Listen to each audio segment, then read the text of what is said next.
back to the Pitchfork Mentality, Jeremy Story, aka Jim Morrison, aka we're getting over like motherfucker story. So AKA John Lennon Jr.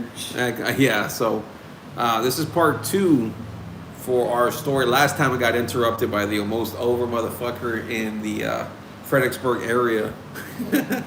So, Chris, you wanted to talk about what today regarding Jeremy? Because I know you're calling the shots on how we're going to be getting over. Well, last time we talked a lot about how we met, hanging out, and again, a lot of things. And this is somewhere where, like, when we talk about him, and I'm not saying, like, you didn't understand, but, like, you would always refer to him in terms of he's an ex-bandmate. But, I mean, like, I spent probably more non-music-related time with him than music-related time because, I mean, just hanging out, watching movies, going to his parents' house, whatever.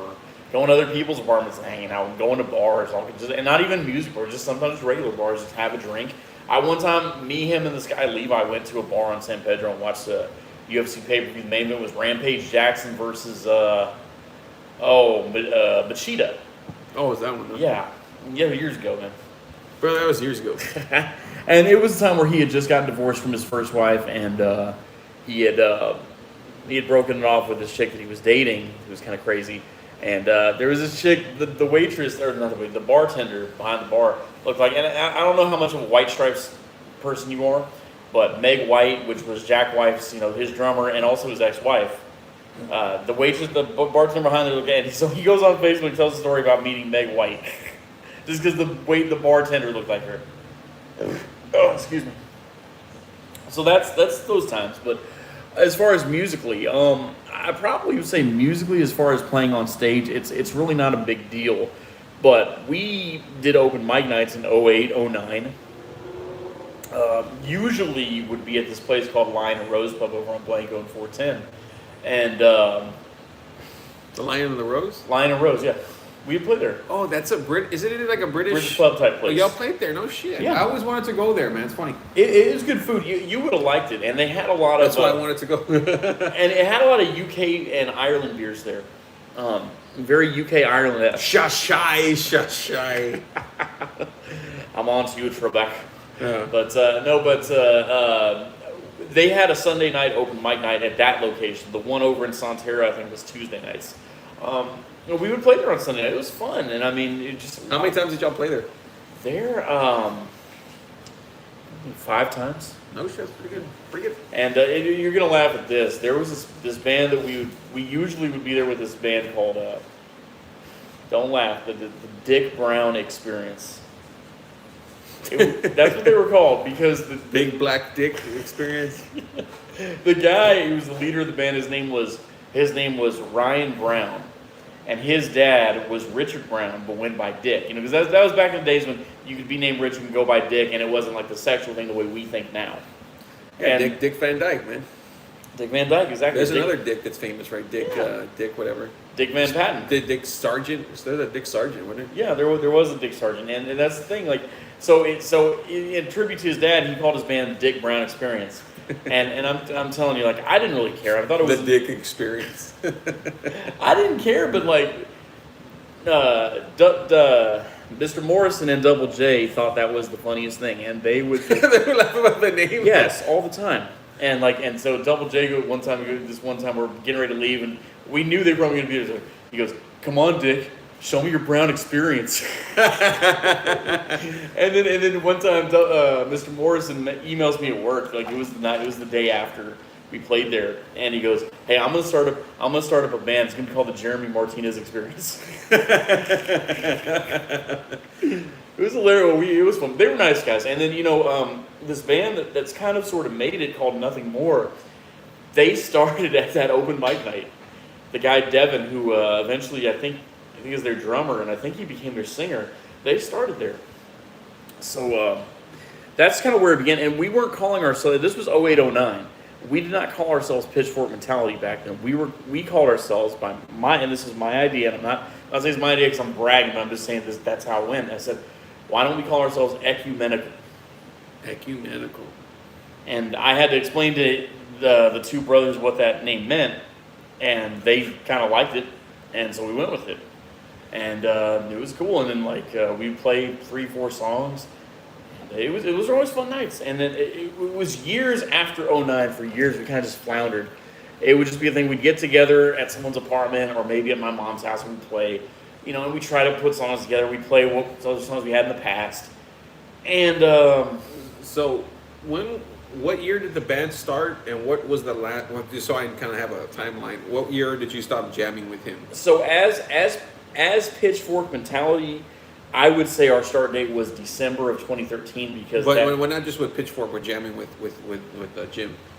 I mean, that was December 2008 is when I bought my bass and would go over So his place. 2008, but yeah. So 2008, and then what was the last?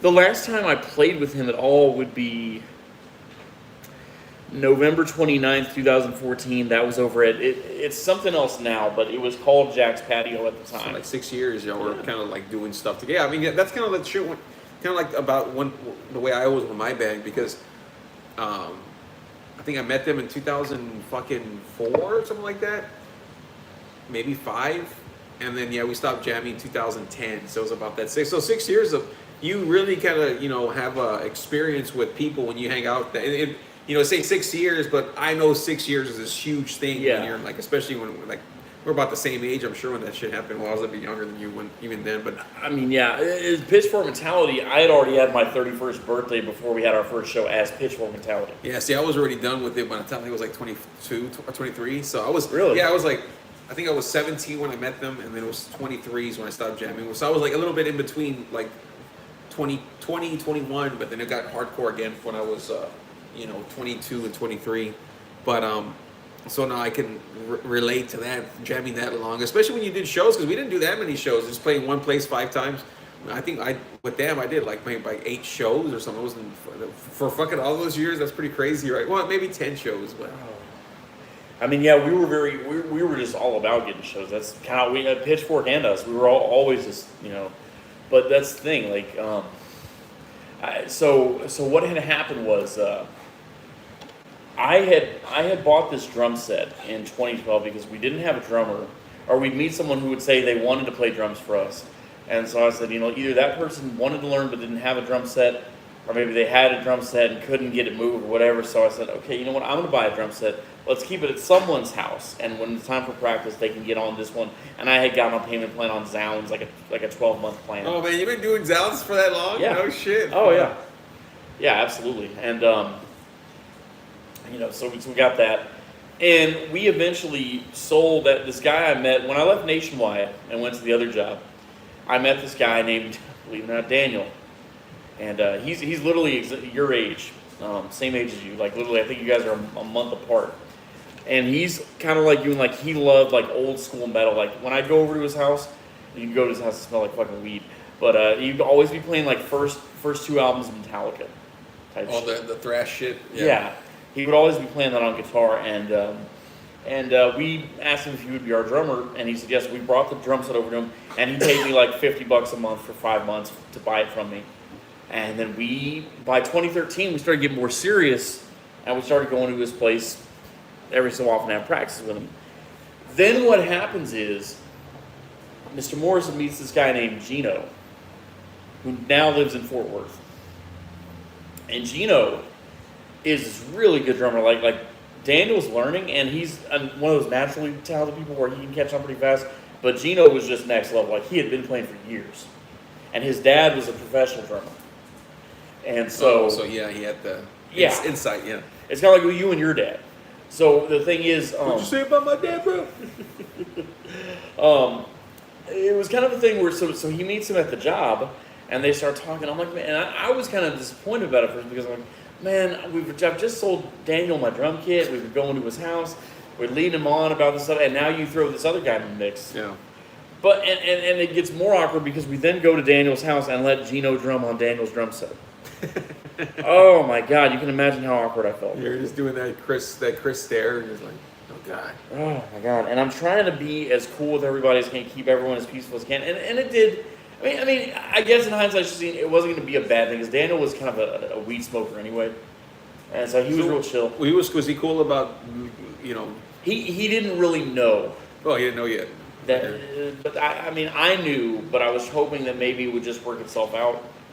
So how did that actually go? Well, what happened was, so once Gino comes around, we really don't go to Daniel's that much to jam out, and so we start.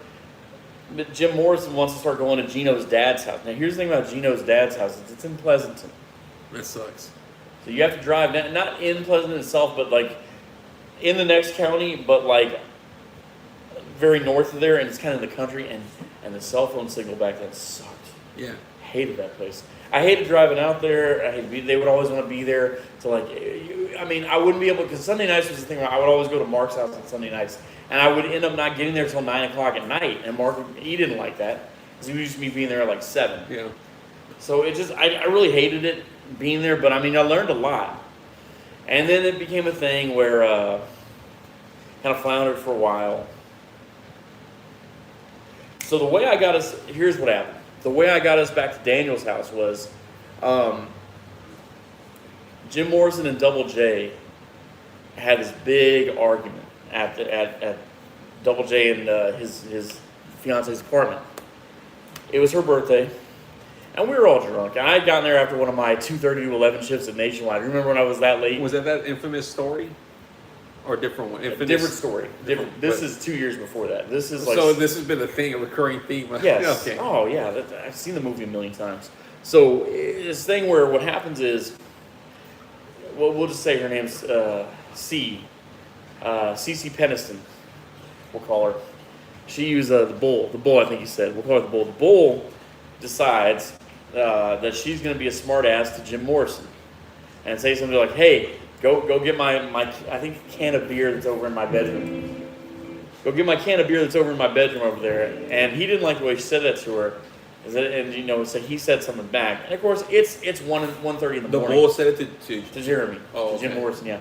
And we're all drunk as fuck. I mean, and it's 1:45, 1:30 in the morning.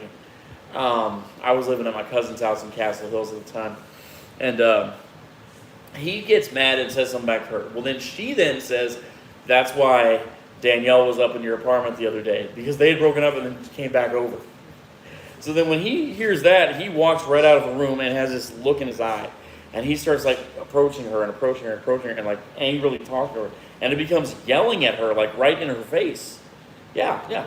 And so then you were I was there watching this whole fucking and thing. you're like, why is he doing I was like more like it's one of those things where like time slows down.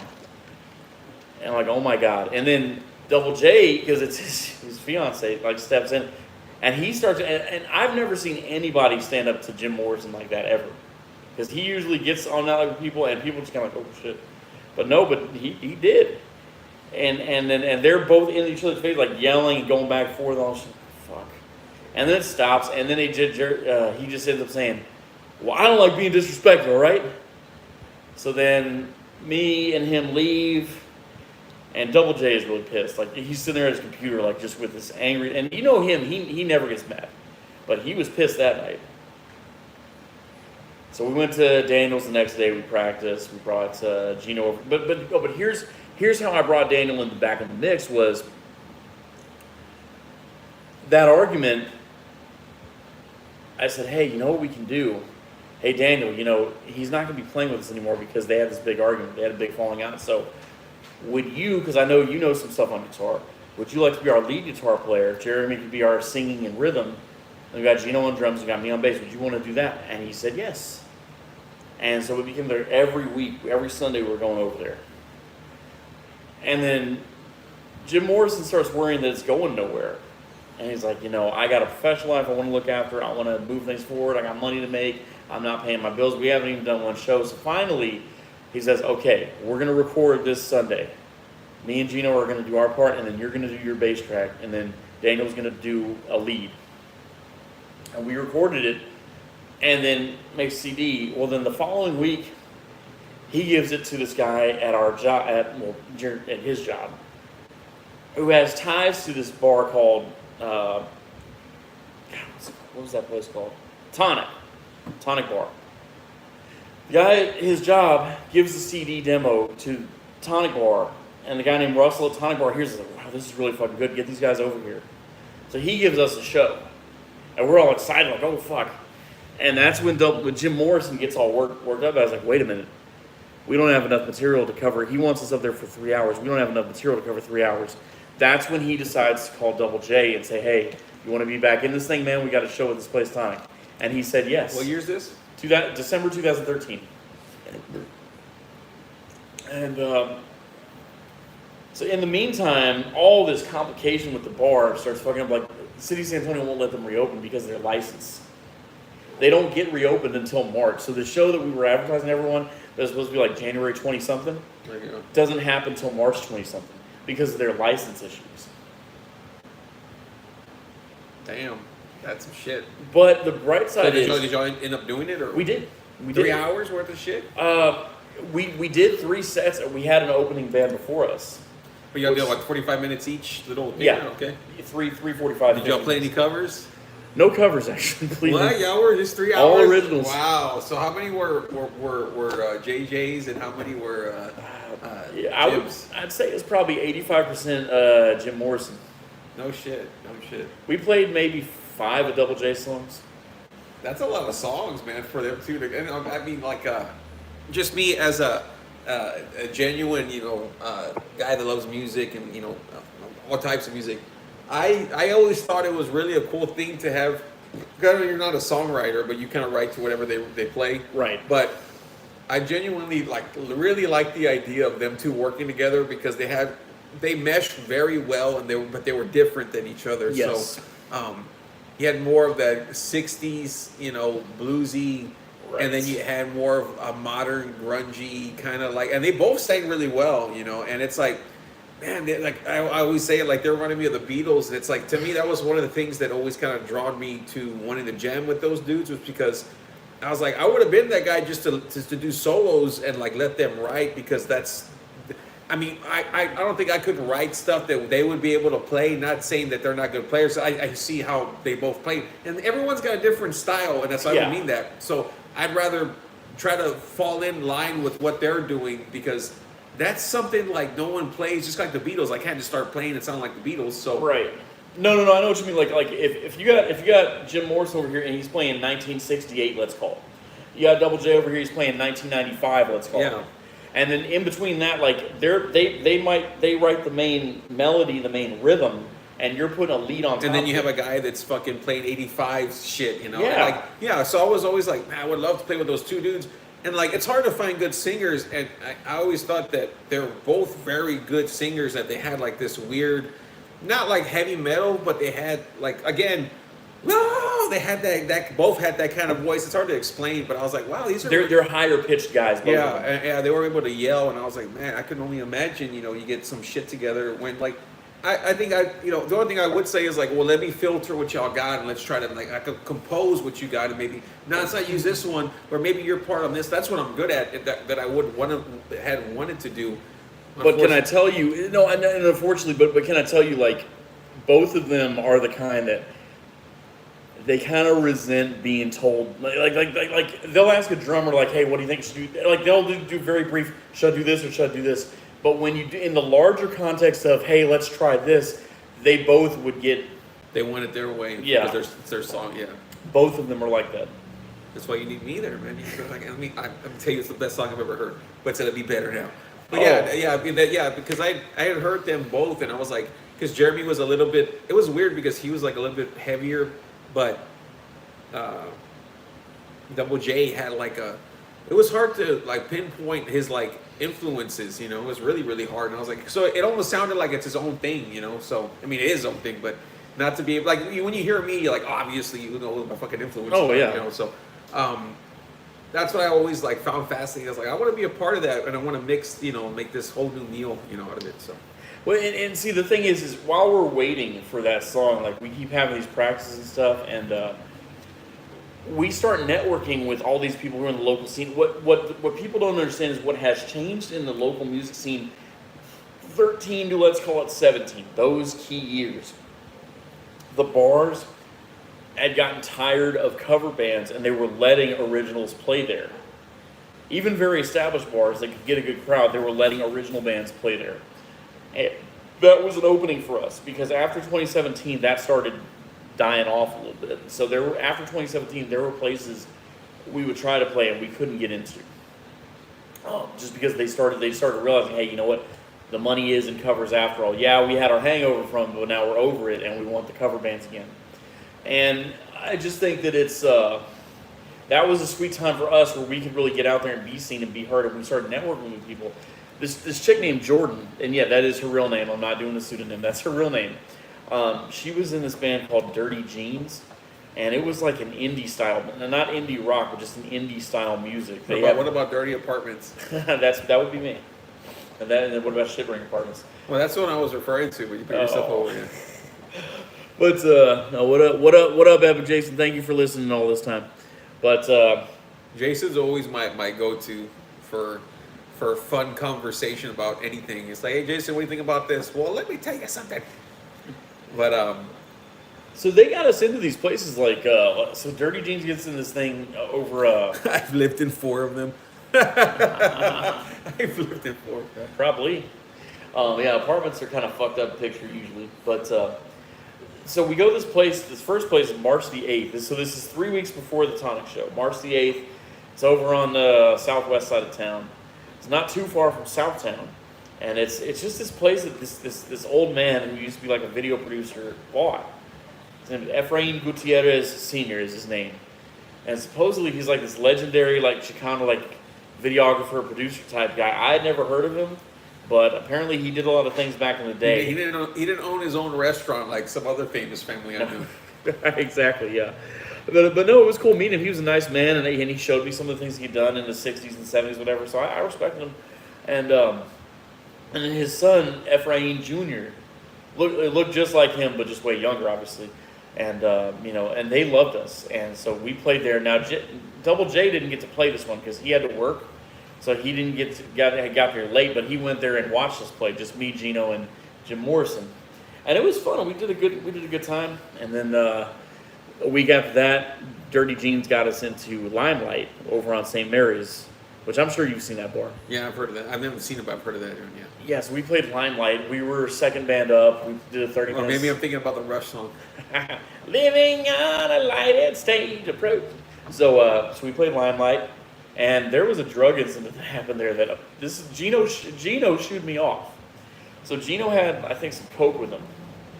And he gave it to other people who, obviously, you can figure out who they were. And he shooed me off. And Did they ever ask you to indulge in that? No, never. They knew you wouldn't do it? They knew, they didn't want me seeing it even. But they never offered? That's funny. They never offered, no. Never, and it just they didn't want me seeing them doing it, and they didn't want me to know. I don't think Double J did. I know that Morrison did, but Double J did not. But I know that he had that pass with that as well. And from what I understand, he brought it back. I don't know, but the thing is, like, it was this chick Sylvia that Gino brought around, and she was a trafficker, and so. I got shooed off, and I didn't know why I was being shooed off, but Gino was like, "Hey, get out of here!" And hey, kid, get out of here! And they all kind of had this look, and I was like, oh, "Okay, all right." And I walked off, and it wasn't a big deal, but I found out from Double J and from Jim Morrison that that's what had happened. They told you like, "Hey, man, sorry," or what? Months down the road when we were mad at Gino, they told me. Oh, so they kind of came. Oh, so they really didn't want you to know, huh? They didn't tell you till the end. Oh, okay. So did you bring it up to her? Like, no, I don't care. It's like at least 2 of you are going to be doing something like that. Okay, whatever. I don't need to be part of it. I don't. If cops come, I didn't see it. You know what? If anything, you protected me. It's no big deal. But it's because Gino was the one who really was like, hey, get out of here. And I'm like, to be told that it was weird. To be said that. Because here I am, because you remember, I'm 10 years older than Gino. Yeah, I was gonna say, like, he's real young, right? So yeah, to him to be shooting you off for like, fuck you. Like he's literally the same age as your younger brother, but this was in 2014. So it just was weird. But anyway. Yeah, for real. That's what he was 20. He was 22, I think. Yeah. And yeah, so that's why I went. And that was fun. And Jordan was walking up to us after our performance, like, man, you guys are great. You guys have headlining presence. Like, you guys could be ending shows like a lot of places. And it was like we were getting this. Like, you need to ride home, give me a blowy. No, not back then. No, it's like he gets the ride home and the blowy. Oh yeah. So I want to know who's driving and shit. Yeah. It's one of those. It's one of those autonomous cars. Didn't you know? Yeah. But no. The thing is, so we do that. How do you get a ride home from a chick, but you're getting a blowy? I think he said she followed him into his apartment and gave him a blowy. There. Oh, is that what it was? So she I think followed him so. to, the enigma, But anyway, So we then do tonic. Now here we do tonic, and that show went just fantastic. That was fun. It was a blast. And then after tonic, it starts kind of falling apart because like the shows are fewer, and there's not as much money, and we haven't been practicing as much, so we're not as happy with our performance on stage as we had been for tonic, because we really tore it up on that because we've been practicing so much, and we're practicing less, so of course you're not going to be as tight. So we're kind of like, we're getting to that point. And then Jim Morrison, what happens there is he starts getting annoyed at Gino for a lot of different reasons. Like Gino will say, like he'll call him late at night, "Yo, what's up, man? I'm at this bar, man. Me and Sylvia want to come with us. We gotta smoke some weed, man." He'll call him to tell him stuff like that, and he's getting annoyed about it.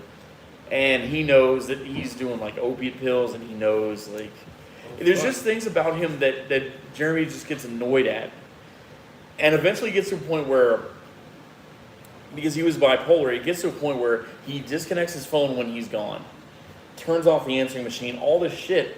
So like you can't call him, you can't leave him a message, anything. You have to literally show up at his jobs and see him in person to talk to him. And Gino's getting really annoyed at this, to the point where he's calling me to rant about it. it's because he's like, I can't get a hold of Jeremy. Yeah, and then finally he decides to call Gino and tell him this personally. You're this, and you're a pillhead, you're this. Oh, he finally snapped at him. Huh? Yes. Wow. And then later on that night, he calls me and goes, "Hey man, I'm sorry, I shouldn't have gone off with you." Like, that's what he would do. So see, Ray, that's bipolar. I know, like that is fucking some bipolar shit. But he would do that, like that. And then what happened was a couple weeks after that, he says, "You know what? I'm just for a while, I'm done with this band shit. I've got $1,000 of credit card debt because I got a second job. I started having money again, and I started overspending. I want to get this shit paid off, and then in the fall we can go back to the band." He said, "In the meantime, what I want you guys to do, if you can go get lessons from someone or start watching YouTube videos to work on your technique, whatever it is, do it, make yourself better, so when we come back, we're that much better." That was why I did those 2 times I paid John De La Cruz $40 a pop. Oh, I remember that shit, yeah. Yeah. $40 back in 2000, whatever. 14, yeah. And I knew that he was trying to make that a side business, and I like John. And that's why I did it, because he told us, hey, do things to get better. And one of the things he wanted Gino to do was to get his own drum set. Because Gino, still to this day, he was either using the one that, because I forgot about this. Double J had a drum set. He had bought one like in 2008. I think I remember that now. Yeah, I think I remember. He had his house. I think did we ever see you practice? We did, right? Or me and Mark. You came over to his house with And there was the drum set there. Right? Did I see y'all play or no? I don't know if No, there was a reason why we were there. There wasn't a drum set there, but he had once had one. Oh, okay. And I want to get drunk. No, you're right. There was. He did have that drum set there. Didn't we hear y'all jam? Yeah, we heard you jam. Yeah, it was because Rick was playing, right? Rick the Stick Jr. Yeah, no, Rick wasn't there when you went there, but there was a drum set there at their house in their garage, and that was the one he bought in 08. And Gino would use that one to practice with. And the thing is, Jeff took that back from him when we split. Jeff took that back from him. But we're not quite at the split yet.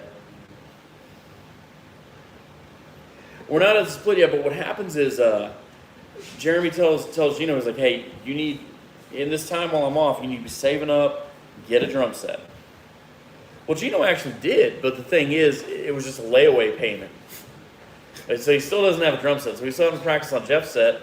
Or if we go to his dad's, he practiced on his dad's set, which we weren't going to his dad's. So he had bought also this little thing, not much bigger than that keyboard there, and had a little foot pedal thing too for like this. Yes, Electric shit or whatever. It was electric, yeah, just like that big. So we would sometimes use that too. And so we come back in September and we start doing shows again. And it's cool. And then, but again, what starts happening is the frustration with Gino again starts happening. And I didn't want that to happen. I thought we had everything good the way it was. I thought that we had come back from a 2.5, 3 month hiatus. I thought that we had gotten shows lined up even after being gone for so long. Because here's the thing, what people don't understand, when you go on hiatus, it's hard to get back into the show picture. Because people either you haven't been available when they've asked you or whatever it is, so you haven't, so it's harder. So we amazingly were able to get shows going again. We started having practice. Despite Jeremy having 2 jobs, we got practice going again. Everything's great. We even did a show at the Mix, which the Mix, it doesn't really matter now, but back then playing at the Mix was really fucking cool. I remember hearing about that place, yeah. Yeah. Well, then what happens is after the Mix show, again, the Gino Jeremy stuff comes back. It's one of those things like, do you remember the Shawn Michaels Diesel thing where it was Going back and forth, yeah, good friends, better enemies. That's how they were. When they were hot and together, they could really do some awesome sounding shit. But a lot of times they just would not be getting along. And it wasn't all Jeremy being mad at Gino. Gino would be kind of an ass sometimes too. I don't remember specifically what the arguments or not even just arguments, but like the things that were bothering you. But I remember you telling me, you're like, oh, he always wants to go drinking, or he always wants to go. I think remember you saying that shit. He would like, we'd have practice like on a Friday night, and we've all been working during the week, and now we just had a band practice with lugging equipment around, and he wants to go out to go clubbing. I'm like, fuck no, I'm tired. I'm going home and going to sleep. Fuck that. I'm not even dressed to go fucking clubbing. I'm like, I'm in fucking athletic pants and a fucking crap shirt because we're just having band practice. Like, I don't really feel like doing the. You got your clown shoes on. You're not going anywhere. The bricks. It's like it's 11 o'clock at night. We just finished. I loaded equipment back in my car, and you want to go clubbing? No, not happening. But what I would do to keep things good with him, every so often never mind. Go ahead. Every so often me and him would have words. And we'd both feel bad about it. We'd talk, and then we'd go out to a bar and just have a beer together. You would actually talk shit to him a little bit? A little bit, and he'd get annoyed at me, and give me an example. I'd love to hear. I've never heard you really talk shit. It was except to Ray and Mark. Nothing like that. But it would just be like I'd make a comment to indicate I was annoyed, and he'd make a comment to me to indicate he was annoyed. It wasn't talking shit. It wasn't profanity. It wasn't fuck you. It wasn't anything like that. It's just we're clashing. So then to show that we're cool and there's no bad blood, we would go out. Usually he'd bring Sylvia with him. We'd go out. Silvio? Hey, it's popcorn headlines. No, he would bring Sylvia, the redhead chick, with him. And we'd go out and we'd have a good time. One time we met this gay couple. It was the weirdest gay couple we ever met. Because they were like manly men gays. Like they love football. They go to bars and play darts. They dress like regular dudes. Were they drinking Bud Light? No, actually. Fuck Bud Light, by the way. And no. Fuck Mark's couch too, dude. Yeah, he's a rich bastard. You can buy another one. Yeah. You know that's see right there. That's kind of fratty, out of touch humor. So that would be the ebb and flow of our relationship. Like Rick James and Charlie Murphy. It would be like I'd say something. Charlie Murphy. I offer you a truce, Charlie Murphy, and if you're the stickiest of the ick, bitches. Go fuck Charlie Murphy. That's how it would usually go, and it would be fine after that. But finally, like, we had just had enough. Like, all of us collectively. Like, one time, like, for that mix show, we were supposed to do Jeff's song, which is She Has No Filter. And he even went to Jeff's apartment and practiced it with me and Jeff while Jeremy was at his job. And practiced it with us. And we were all excited about it. And then the day before the show, he's like, I don't think we should do that song. Who said that? Was it Gino? Gino. Oh, no. I don't think we should do that song. And I'm like, why are we not going to do this song?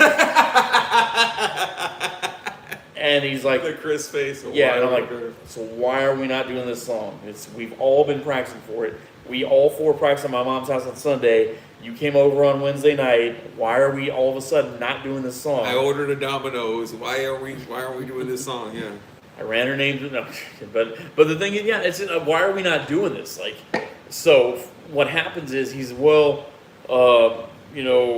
He smokes. He hasn't sang on stage in a few months, and he smokes a lot. I remember this story now. Yeah, go ahead. And he smokes a lot, and I'm worried that his voice might, not hold up on stage and all this stuff. And Jeremy thought it was ridiculous. I thought it was ridiculous. Oh, so even he thought it was dumb. Oh yeah, Jeremy thought it was ridiculous. He was like, no, like Jeremy was excited about it. We were all excited about doing this because it was an easier song to play, and it was fast paced and lighthearted, and it was the perfect way to end the set. Well, and but no, even though and Jeff knew what was going on, and even so, the next night, all three of him, Jeff, Jeremy, they all take a photo together, and I'll show it to you. Did you end up playing it? No, we didn't, but we all played the set together. And both that night, by the way, they were both being dicks to me. Both brothers were being dicks to me that night because, and this isn't anything I haven't already told them, so they know about this. We were getting our stuff set up, and they were both getting annoyed at how I was running the cables and the wires and shit, and they're both breaking my balls about that. And I'm like, okay, well then we're back to school. What do you want me to do? And so we ended up getting it straightened out. And to Jeremy's credit, he walked up to me and apologized after saying, hey, I shouldn't have gotten like that. That was, I said, hey man, I said, you know what, dude, cool. I'm not even tripping over it. We can move on. So, if you apologize to me, it'll be fine. Like I don't hear that, Ray? Yeah. You hear that, Ray? If you apologize to a kid, it'll be fine. Like I don't have to hold grudge forever. If you can admit what you did. And say you're sorry and say, hey, I was being a jerk. I didn't need to be a jerk, and I wasn't. Then it's fine. It's no big deal. But so, I'll find it. I know I've got it somewhere. It's a picture like Gino's in the middle, Jeremy's over here, Jeff's over here, and Jeff's doing this, on the picture. And so we just it was the night, and we went home, and it was fine. We played. You know who we opened for was Nathan. Oh, the Tool guy. Yeah. And he was. Does he still play? I mean, I don't follow any of his shit, but it was so that guy Nathan's funny. So for me to jump in is I worked at a gym, and my boss, her husband was this guy Nathan, who had a Tool tribute band, and I hate fucking Tool. So she was like, "Oh, my husband's a musician. He's a singer," and I was like, "Okay." He's like, "Oh, he plays Tool," and I guess people. I mean, I'm sure there's a crowd for everything, right? But I was not saying I wasn't impressed, but I was like, okay, but she was like, no, he's really good. And I'm like, okay, but I was like, I don't like Tool, so I couldn't tell you if that shit's good or not. Tool is, the thing with Tool is, people, me, Mark, Jeremy, and Jeff's age, that's really the Tool crowd. That age group of early 80s births. Yeah. I mean, I like Sober and shit, But so this is where the split kind of happens. So after that mix show, we started distancing ourselves from Gino. And Jeremy tells me, hey, I know this guy. Yeah, I was just gonna ask you about that. I was like, so when does Gino make his exit? So we're getting to it. Yeah. So it's kind of a fake out exit and then a real exit. So the fake out exit is we think we're gonna get rid of him because Jeremy says, hey, I know this guy. I met him a couple years ago when I went over to April's house to go jam out with those guys. And he had met this kid. And they had talked on Facebook off and on. And he said, this guy, he's like, I'm telling you, this guy's a really good drummer. And he's only been playing 2 years, but he's really good. And he was a good drummer.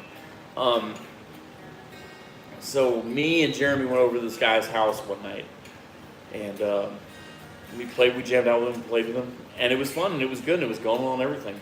Jeff didn't go, but we did. And Jeremy decided to be edgy and post a selfie of all three of us, and he knew Gino would see it. And you gotta be edgy and offensive. This is how you clean your room. So the next night we go over to Jeff's apartment, and all four of us now are practicing. And the kid drummer, his older brother, who he's in a band with his older brother. It's a two-piece. It's kind of like the White Stripes.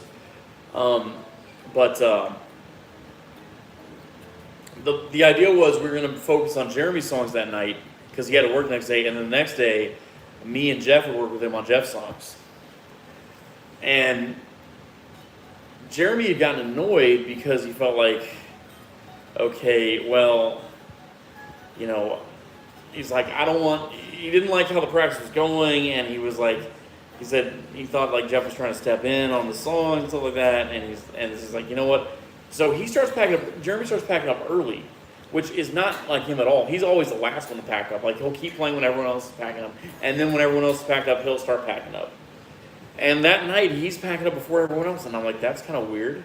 And so just to make sure everything's all right, I pack up and then I follow him out. And when he gets down to the bottom of the stairs of the apartment, he says, "I'm going solo." And I'm like, "What do you mean you're going solo?" He's like, I'm done with this. I'm going to do my own thing the way I want to do it. And we get into his apartment, and he starts explaining all his grievances. So you went to go home with your... I went because they lived in the same complex. Oh, no shit. Yeah, he lived in one building and he lived in another. I hate that it was that close and then it fell apart, man. Yeah. You know. Well, so what happens is, so we walk over to his apartment, get stuff upstairs, and I'm like, okay, tell me why you're doing this. And he starts telling me. And I listen to it. And I said, okay, well, you know what? If you're going solo, then so am I. And I'm playing with whoever I want to play with. And I didn't know what that would entail, but I just knew that I wanted to keep doing it. And I didn't know that his grander idea was for it to just be him and Gino. Why did he want that? I'll tell you. So this is where it goes back to. Where it goes back to is, so you remember June is when he says, "I'm going to work all the overtime and all the Whataburger days I possibly can, and then what I'm going to do is, once I've paid off all the credit cards, in the fall we'll start the band again," which is what we did. But right before that, Memorial Day weekend, what happens is or no, I'm sorry, not Memorial Day weekend, mid-June, like June 12th, 13th, something like that. Gino asked him to do a show at Thirsty Campbell. Not Thirsty Horse, but Thirsty Campbell. Thirsty Hood, right? Yeah. And so, and initially Jeremy's like, fuck no, I'm supposed to work at Whataburger that night, Whataburger. I forgot that he worked there, man. Yeah. And he's like, they've been good to me, and they've taken care of me when I need a second job and extra income and all that stuff. They've been very flexible with me on my schedule. I can't just tell them I'm not going to show up. Well, long story short, he ends up doing the show. So it was just him and Gino. Now you're going to say to yourself, well, if it's 4 months before we split up, why was it only him and Gino? Well, the reason it was only him and Gino was because I was going to the coast that weekend with my family, and Jeff had somewhere to go. Him and his girlfriend, they were doing something. They were going out of town for something. So that allowed for it to be just Jeremy and Gino on stage. But then they not get along? Like I said, when they got along, it was great. When they didn't get along, which was the majority of the time, it wasn't great. But they did so, and they did not practice for that show or anything. They literally just went on stage yeah. and improv, and it went really well. And they got really cheered. And they had a couple of drinks, and that just stayed in their head for months. Then they in their minds, they thought to themselves, we don't need anybody else but us. So that's ludicrous for me. Yeah, well, I mean, because the type of music you come from, you would never do just a two-piece band. You like in the type of genre that you like, you can't do two-piece. I can do a two-piece and a biscuit. Oh yeah, no, two-piece biscuit and some fries for churches. Don't get Jason started. Dude. Oh yeah, no, Jason, are you a churches guy, bro? So, in the end, when it was all said and done, Jeremy left me this voicemails where he's telling me, maybe Jeff should start a band with that drummer, and it'll just be me and Gino, kind of working on our music. And I told him, hey, maybe on the weekends we can get together every weekend day and really get music going. He said that. And so what we ended up doing was October 23rd, which was my birthday. Before this split is actually happening, like literally before the split's actually happening, Jeremy got emailed by someone to ask us to do a show on October 23rd. The famous show. And I said to him, no, that's my birthday. I've already made plans with Mark. I don't want to do a show that night. He's all, hey, you know what? We need to just get exposure right now. So we need to take every show. And I'm like, but it's my birthday and I've made plans. What are you talking about? Yeah. So you know what? I said, you know what? Okay, I'm a team player. I'm just going to do this, whatever. I don't like it, but I'm going to do it. And this was a show that we had to sell tickets for it. which was I hated those. Those were the shows I hated. When it was some promoter giving you tickets and you had to sell them, and that's how you got paid. That was annoying as fuck. I remember those days, yeah. Oh yeah. So I was the only one of the four of us who sold any tickets. No shit. Yes. And what was Jeremy's excuse for not selling tickets? What was Jeremy's? Oh, Ryan, your older brother Ryan. Cool.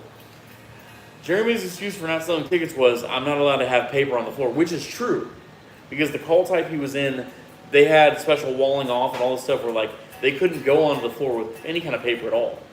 So that's true.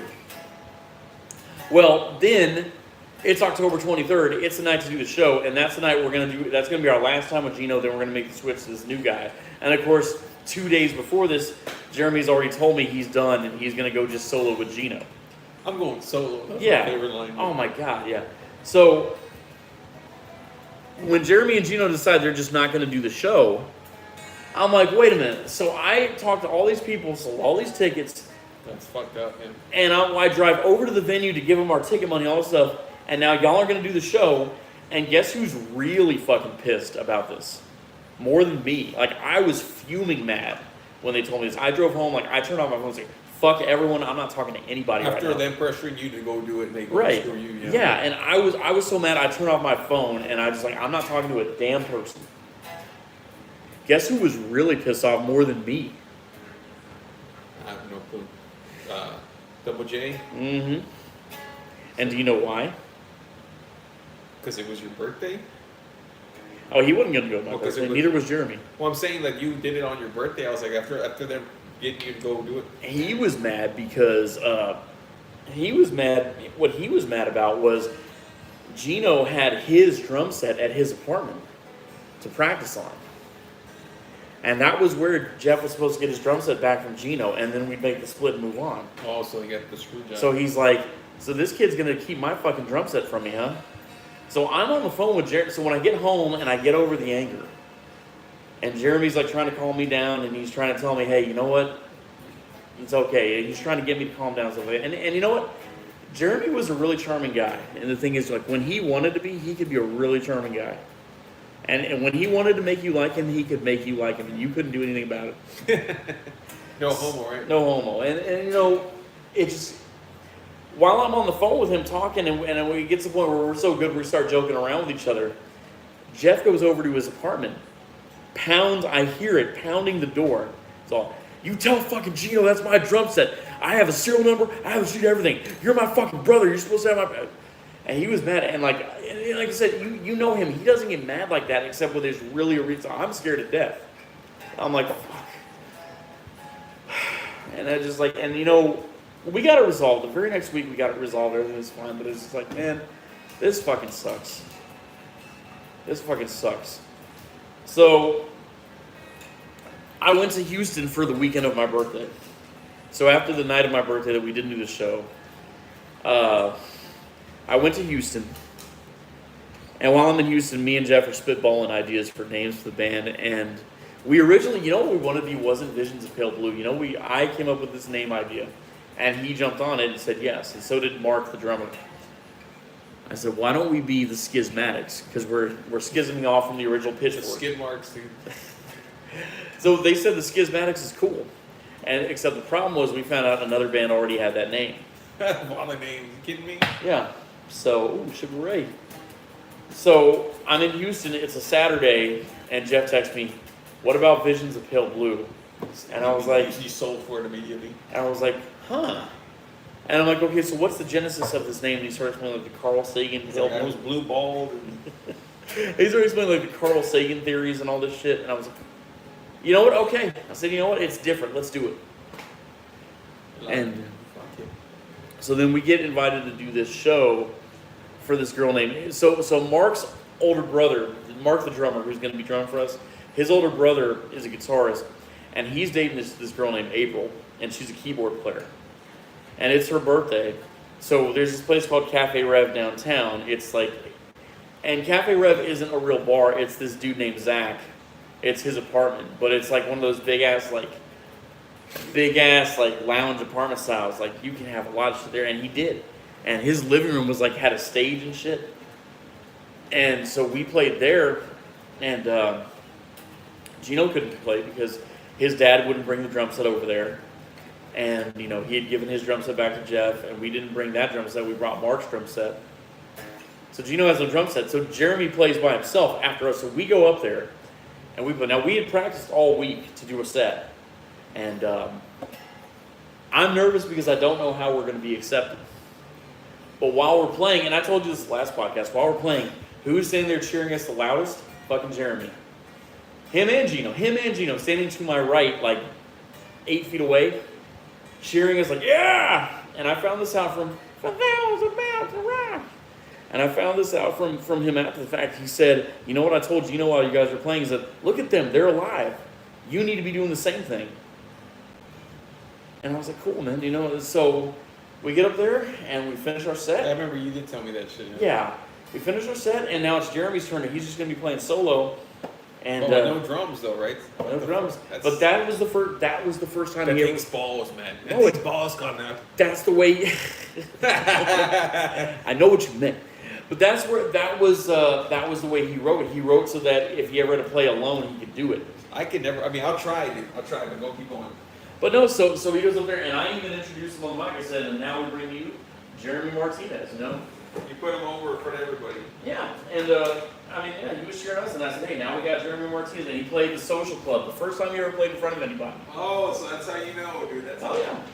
Beep, beep, beep, beep, beep. So, I'll play a little something for y'all. Give Chris a little break here. Yeah. A little 5-minute breather. Here's my tongue.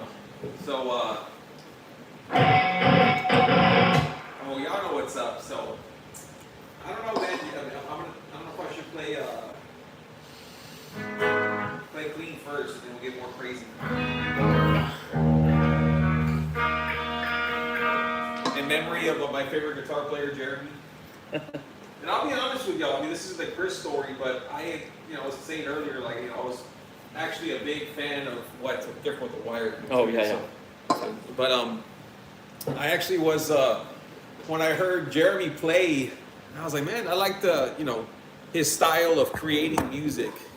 So I'll play a little bit for y'all while we're waiting for Chris to get his shit together, if you know what I'm saying.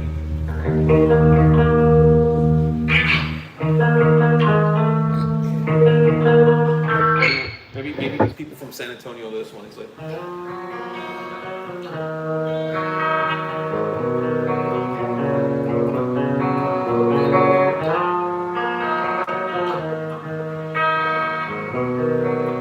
Legs Diamond.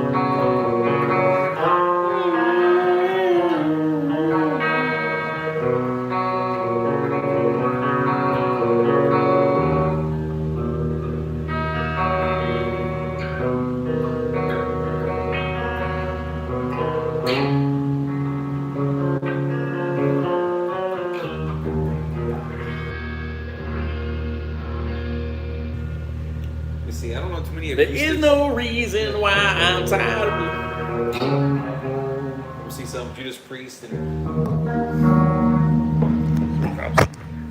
I knew you were gonna do that shit. Deathlock.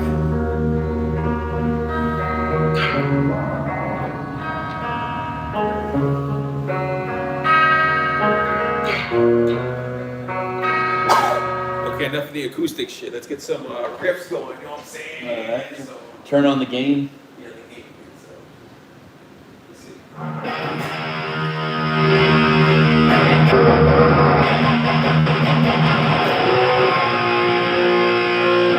Y'all, no one's really heard too much of me play on this thing live. I thought it'd be a good idea. So we're talking about Jeremy. So Yeah.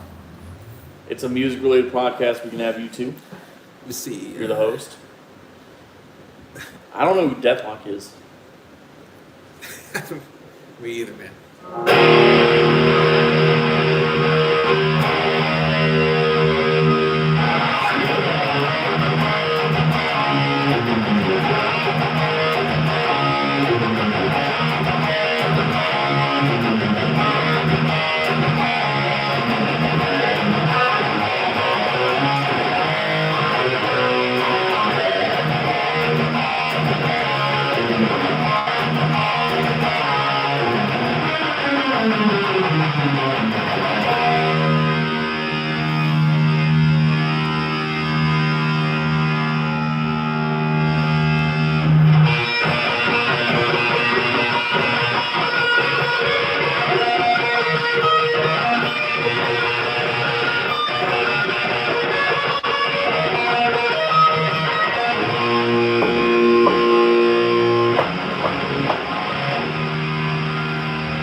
So, yeah, I was like, what should I play? Because I usually play like Maiden a lot. So like,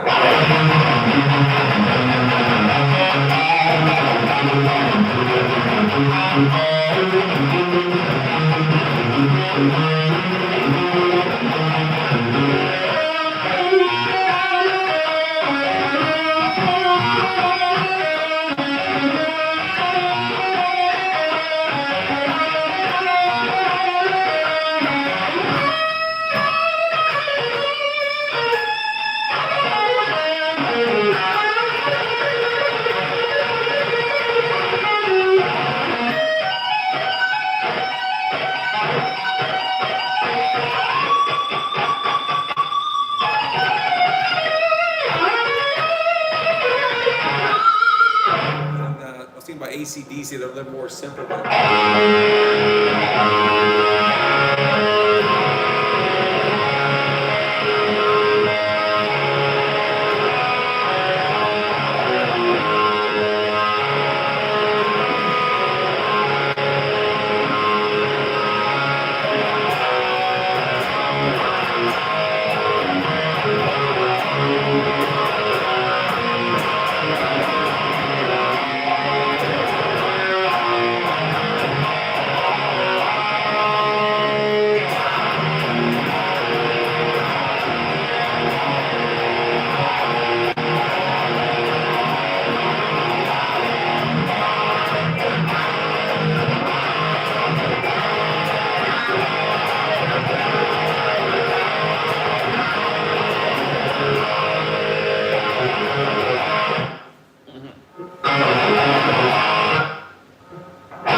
I'll tell you a story.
All right.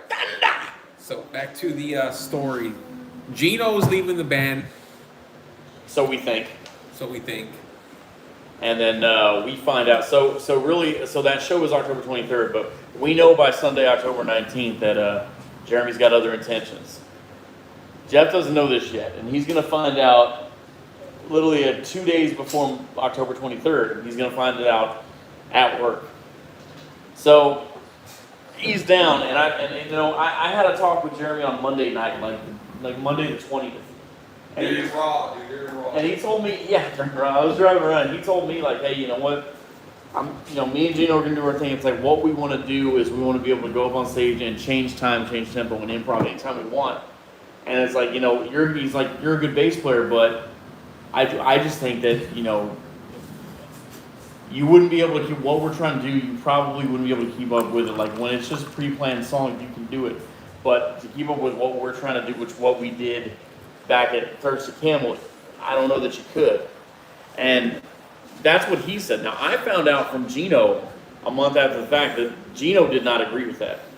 Gino was like, I told Jeremy we need a bass player. I told him I don't want to do this without Chris. And so I found this out from Gino after. Of course, I found this out a month after the fact. He doesn't tell me in November at fucking Cafe Rev for Abel's birthday. He doesn't tell me any of that.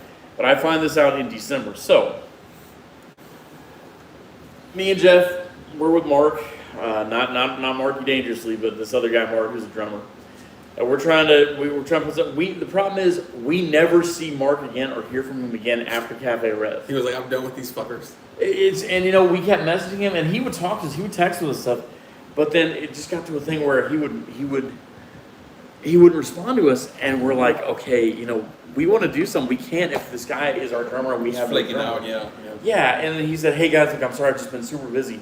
So he doesn't finally seriously start talking to us again until we're already looking on Craigslist for He saw the ads and shit. I guess, but then, and I'm like, hey, look, yeah, we did find it, and Jeff handled that. God bless Jeff, because he made it. I was not looking forward to having that talk with him, but Jeff did it, and then that's eventually when we found Rick, and on Craigslist. My best friend. But that's where we found him, was on Craigslist, because he responded. He had just finished his master's degree, and he had, just moved into a house, stuff like that, and he had a drum set, and he wanted to do something with it. So, but in the meantime, we were kind of floundering in that whole month of November, like to the point where Jeremy had even told us both, said, hey, me and Gino have this show at Jack's Patio. That was where we were supposed to have the October 23rd show, by the way, was Jack's Patio. We got invited by these guys who are out of town coming in. They're going to sell a lot of tickets, and we get to open. I want you guys up there with me and Gino. Just this one time only, but I want you guys up there with us. Since we didn't get to do the October 23rd. And we both said, yeah, okay, we'll do it. This is the Screwfest, right? Is it the No. one? Oh, it's a different one, okay. No. So what happens is so we're going to have a couple of practices for it. And the big one is on a Saturday. And Jeff couldn't make it because he got called he had to stay because the other manager had to leave for something. That's right. So, but I was there. So it ended up just being, and Jeff said, you know what, that's fine. It could just be all three then. So me, Jeremy, and Gino as Pitchfork Mentality at Jack's Patio the Saturday after Thanksgiving. And my mom went to that show. My sister went to that show. Jeff went there. And it was me, Jeff, Jeremy, Gino, and Shane all sitting there. He was able to make it but late or something? He was able to make it to the show. Just it's the thing is, he couldn't make it to the practices because of work. Oh, okay. But he went there to the show just to see it. And me, Jeremy, Gino, Shane, Jeff. So there's friends all at the table. And then my mom, my sister in the back. And this place is like the nicest, cleanest, rich area place ever. My mom's like, okay, Kate, let's just watch them and then go. I don't want to be around these people like this. And my sister, this is a funny thing. My sister's like, Mom, what are you talking about? This is like one of the nicer bars you're ever going to go to. Fucking Mrs. Kate. So it was fun, and then, we had a good time. And then Gino talked to me and Jeff separately. He was like, hey, you guys at Cafe Rev, you guys rocked. Y'all held your own up there. Y'all did really good. And if you guys ever need a drummer, I will drum for you guys. But just understand, Pitchfork and VOPB are two different bands. Who said that? Gino said that. And I was like, yeah, I agree with you. I said, that's what we agreed to on October. So on October 23rd, the night that Jeff went over to Jeremy's apartment, angrily asking for a drum set back, the night that, we canceled out on the show and stuff, me, Jeremy, and Jeff all sitting on the balcony saying, hey, you know what, we're going to split up, we're going to be separate bands. But that's cool. We'll work together. We'll co-promote. We'll put shows together. Everything will be fine. And we'll help each other out. And that's what we agreed to. And that's when, and so we did that show at Jack's Patio. That's November 29th. Now there's another show coming up December 6th. And now November 29th was supposed to be my last time ever playing with them. And then Jeremy said, hey, can you help us out? Can you do a song? Can you do this show with us? And he's like, come on, man. I think you're a good bass player. Jordan thinks Jordan was the chick. He started dating that chick Jordan from Dirty Jeans, the one from back in March. Oh, yeah. So they start dating. Well, more than dating, but anyway. Wink said Jason. I said to him, okay, you know what? I'm going to do this, but this is my last time. I said, we agreed that we were going to be separate bands, and it was going to be you and Gino, and then me and Jeff, and whoever gets drums with us, and that's what it's going to be. All right, man, okay, but just do this one job. Okay. Well, Jeremy and Gino have a couple practices during the week, and they get their confidence back. Jeremy calls me on a Friday, on the night before the show, and he says, hey, I need you to come by my place. Okay. I said, why? He said, we'll talk when we get here. You know why. Okay. I drive over there, knock on his door, lets me in. He says, you know what I'm going to tell you, right? I was like, no, I don't know what you're going to tell me. He said, come on, man, you know what I'm going to tell you. I don't know why. Like, Chris, it's just going to be me and Gino for the show tomorrow night. And I'm like, okay, I mean, that's fine. And he's like, and he was surprised because he thought I was going to be hurt about it. I was like, he's like, you're not hurt about it? I was like, no. What a game player they could just tell you on the phone. No. Say, hey, dude. I mean, you can come by if you want to talk about it, but it's like I want to do the show with him, just for whatever reasons you have, But it's like, what the fuck? You made me drive to go. Why didn't you drive? Why didn't you drive to me and tell me that? Dumbass. He wasn't going to do that. But and he had a date with Jordan that night, and they were going to hang out and do other stuff. But I went over there, and I'm like, and he's talking, and he's all hugging me when I'm not mad about it. And I'm like, why? And I said to him 3 times, why would I be mad about this? This is what we agreed to on Jeff's balcony on my birthday. We agreed that this is what we were going to do. Why would I be mad? So, and then that was that, and then we moved on. And then a couple weeks later, we had a recording. We posted it. Jordan forwarded it to everybody on Facebook, and she was like, my Love's Brothers band has this new song. Listen to it, everyone. So then Jeremy called me up and said, hey, you and Jeff did really good on that, man. Hey, if you guys can get serious and get your drummer together, man, we can start doing some shows together from now on. I was like, that, can I just tell you, that was a real validation for me. I needed to hear that. After 2 months of not knowing where VOPB was going, and then to hear him say that was like, in Rocky IV, when he's training and it's not really going anywhere, then Adrian shows up and then suddenly, it's on fire. That's what that was like for me. And that's pretty much the story. I mean, that's what I needed to say, like, why the split happened, how it happened, how we got on our own, all that stuff. That's the story. That's it. And Gino, as far as him, he's going to exit Stage Left a few months after this, because what's going to happen is the guy that books for Tonic reached out to them on their Facebook page, said, hey, would you guys like to do the show? So Gino, in his infinite wisdom, goes on there, tells them, we'll do the show if you pay us $100 each. Which is that's not how that works. Yeah. You get paid on the door. Yeah. So Jeremy finds out about this, calls up Gino, starts cussing him out, and says, you're out of the band. Yeah. So then Gino gets on the Pitchfork page and says, Pitchfork is no more, come see me play at this, whatever. And that's how that happened. And they never talked again, as far as you know, or whatever? Never. But now at the same time, he moved Shannon in to his apartment. And Gino was already bitching about that. Oh, he was? Why was he bitching about it? Because he thought Jeremy was getting distracted from the band. Well, so he wasn't spending as much time with Gino as they used to, because, he's got someone to be there with, and Gino's got nobody, kind of shit. Oh, Gino didn't have that. That dude, okay, the way Ray brags about having chicks, yeah, Gino actually, yes. But that's the thing, there's no one there, to where, they held him down. He was still going out to looking for the new shit, right? Yeah. No, I got you. So I'm sorry if I got kind of dry at some points and kind of drawn out at some points. I'm sorry. Anybody listening, sorry to you for having to host this, but that's how it all happened. That's the meat. I'm waiting for the 70-minute Ray podcast just like that, dude. 68 minutes. I could, but the thing is, I could, Keith. He's a jack. I could tell every story about everything Ray ever did, and it's just from the time from pretending that I wasn't putting in enough in hangouts, I was eating too much. When he was the one, you were making take-home plates for him back then. I remember it. So he's a fucking liar and a sack of shit, and he's runs scared like a bitch from every chat, but then wants to call in on here when we're on here. Yeah, I couldn't believe he called in. I'm like, Ray, I'm here all week. He got something to say, but he wanted to do the run-in at the end, dude. And it's like, hey, man, like I said, I'm one of those dudes who I'm honest with Ray. I don't have any kind of crazy shit, but it's not about Ray. It's about Jay, man. But yeah, next time we'll talk about the Nikki Spades, enter the Shannon, well, I know there's a lot more other shit we have to talk about, but I just wanted to, I'm glad we did this one. It's another chapter. I know for me, I'll probably re-listen to this one a few times, but anything else you want to say before you end this? Anything else? No, man, I want to tell you, first of all, thank you for hosting these podcasts, the last one and this one. Thank you for letting me talk. Thank you for hearing me out. Jason, thank you for being here this whole time to listen to us, and Ray, you're a sack of shit. You hear that, motherfucker? Yeah.